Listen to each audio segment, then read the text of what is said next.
Viete, čo je toto? Áno, sú to barle. Na prvý pohľad ide o jednoduchú pomôcku, no v skutočnosti ide o dôležitý nástroj, ktorý ovplyvňuje váš pohyb, rovnováhu a celkovú bezpečnosť pri presunoch z miesta na miesto. A pretože mi prax ukázala, že ich použitie môže byť niekedy komplikované, v dnešnom videu si ukážeme, ako správne na to. Mimochodom, mám na vás jednu rýchlu otázku. Aké je podľa vás správne množné číslo od slova barla? Sú to barle alebo barly?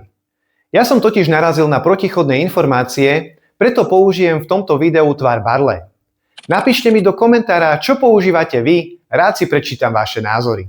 Po úraze, operácii alebo výmene kĺbu sa barle stavajú nevyhnutnou oporou. Mnohí ľudia ich majú zle nastavené alebo používajú nesprávnu techniku chôdze.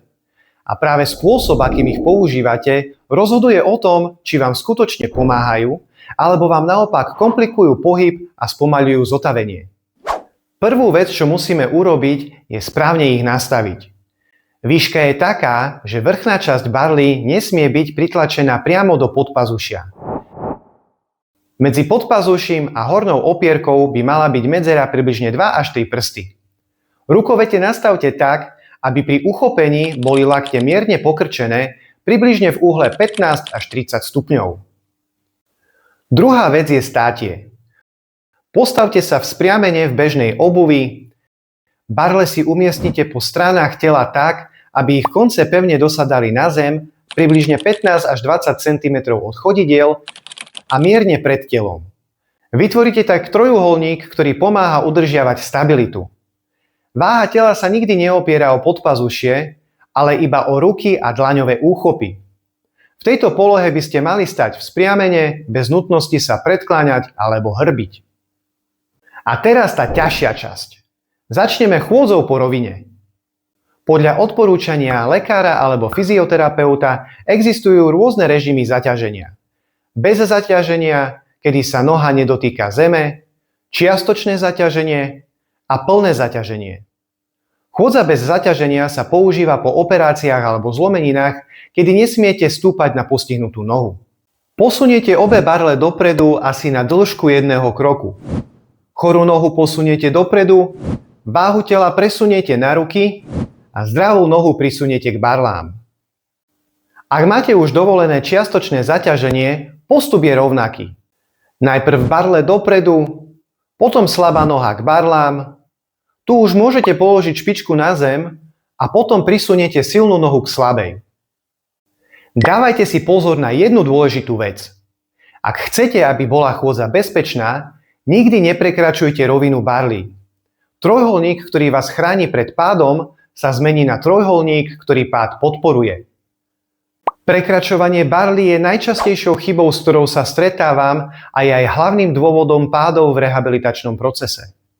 Pokračujeme chôdzou po schodoch. Je to najrizikovejšia časť pohybu s barlami. Ak chcete ísť hore, postavíme sa čo najbližšie k schodom. Najprv vykročíme zdravou nohou, zdvihneme sa a prisunieme barle a zranenú nohu. Najprv silná noha a potom slabá s barlami.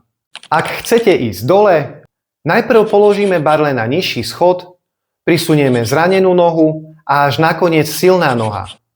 Barle, slabá noha, silná noha. Malá pomôcka, ak neviete, akou nohou začať.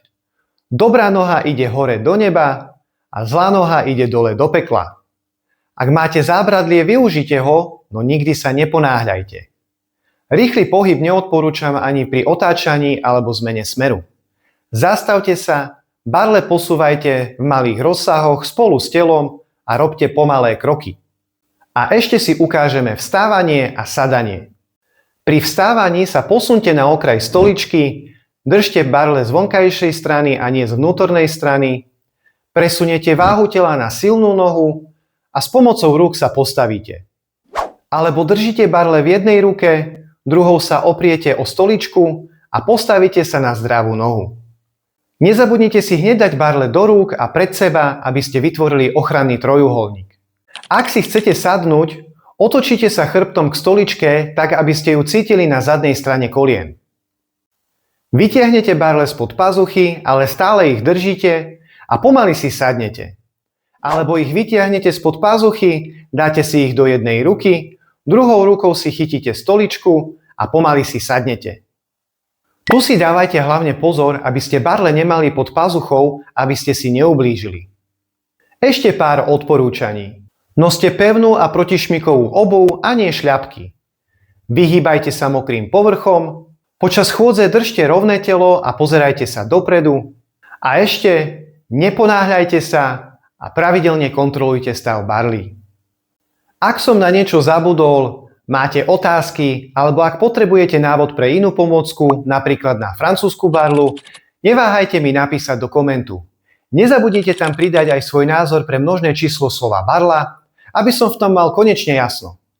Poprosím vás ešte aj o palec hore, podporíte tak kanál Zdravý chrbát online a nezabudnite naďalej zlepšovať funkciu svojho tela.